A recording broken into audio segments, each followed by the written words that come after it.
एक ऐसा ऑपरेशन जिसकी वजह से न सिर्फ भारतीय सेना ने दूसरे मुल्क में रह रहे भारतीय नागरिकों की जान बचाई, बल्कि उनको भी वॉर में से सुरक्षित बाहर निकाला जो कि अन्य मुल्क से ताल्लुकात रखते हैं।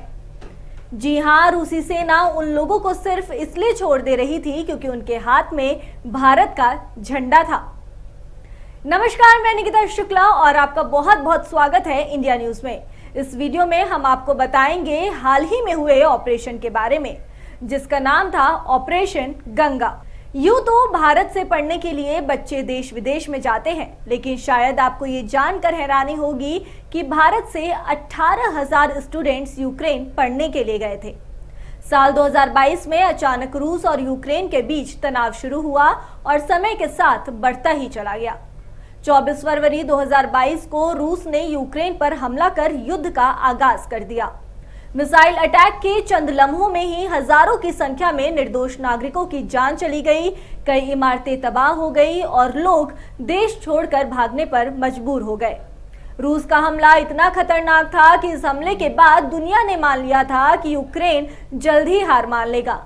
यहाँ तक कि खुद रूस के राष्ट्रपति व्लादिमीर पुतिन ने भी ऐसा दावा किया था, लेकिन यूक्रेन जंग के मैदान में टिका रहा और अभी तक टिका हुआ है।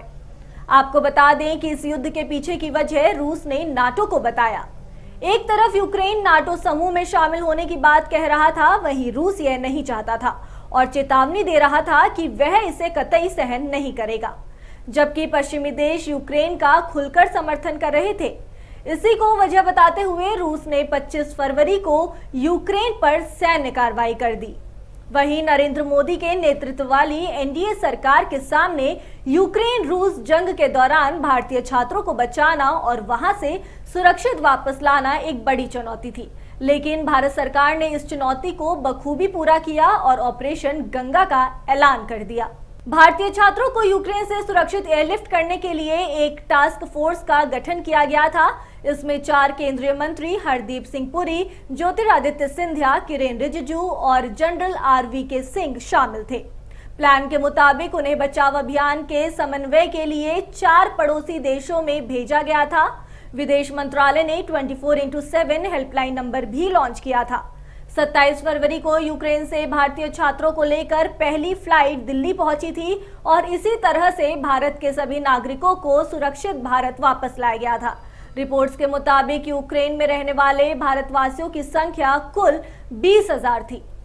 बता दें कि ऑपरेशन गंगा 26 फरवरी से 11 मार्च तक चलाया गया था। युद्ध के कारण यूक्रेन का एयर स्पेस बंद हो गया था, जिसकी वजह से सैकड़ों छात्र को यूक्रेन से रोमानिया, हंगरी, पोलैंड, मोल्दोवा और स्लोवाकिया जैसे पड़ोसी देशों के जरिए भारत लाया गया था। बताते चले कि इस ऑपरेशन का नाम गंगा इसलिए रखा गया था क्योंकि जिस तरह गंगा को मां गंगा कहा जाता है और वह हमारी रक्षा करती है, उसी तरह यह बचाव अभियान अपने बच्चों की सुरक्षा और उन्हें वापस लाने के लिए था। इसलिए इस ऑपरेशन को ऑपरेशन गंगा का नाम दिया गया था। अगर आपको हमारा ये वीडियो पसंद आया हो तो चैनल को लाइक, शेयर और सब्सक्राइब करना मत भूलिएगा। तब तक के लिए धन्यवाद।